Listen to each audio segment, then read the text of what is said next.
Vyhľadávam správne informácie, ktoré vedú k telu, sústredene triedím fakty. Myslenie je ako radar na vyhľadávanie kľúčových častí štruktúry ciest, žiadne žarty. Zameriavam sa na to podstatné a dôležité, zvyšok je len šum so zvenou. Moja myseľ je záhrada, pestujem to, čo chcem, neburinu, ale lúku plnú kvetov. Vesmír podvedomia vytvára spojenia medzi bunkami a nervovými dráhami. Každú noc, každý deň moja sieť je silnejšia a ťahá ku mne to, čo patrí mi. Už to nie je len túžba, už je to realita v zárodku. Lebo koncentrácia nie je snaha, je to návrat domov do Božieho poriadku.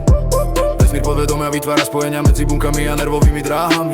Každú noc, každý deň moja sieť je silnejšia a ťahá ku mne to, čo patrí mi. Už to nie je len túžba, už je to realita v zárodku. Lebo koncentrácia nie je snaha, je to návrat domov do Božieho poriadku. Takéto silné zameranie sa premieňa do kvality laserového lúču.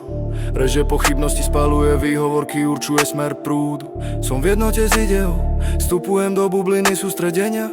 Vonku je chaos, vnútri je ticho, tu sa rodia osvietenia. Dosahujem úmysel, zoomujem, detaily sú zretelné, imperium zrástlo. Vidím štruktúru, vidím postup, vidím cieľ, ako keby bol môj už dávno. Som trpezlivý, vytrvalý a proces dosiahnutia prebieha aj spánku.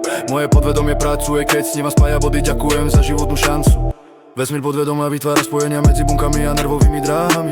Každú noc, každý deň moja sieť je silnejšia a ťahá ku mne to, čo patrí mi. Už to nie je len túžba, už je to realita v zárodku.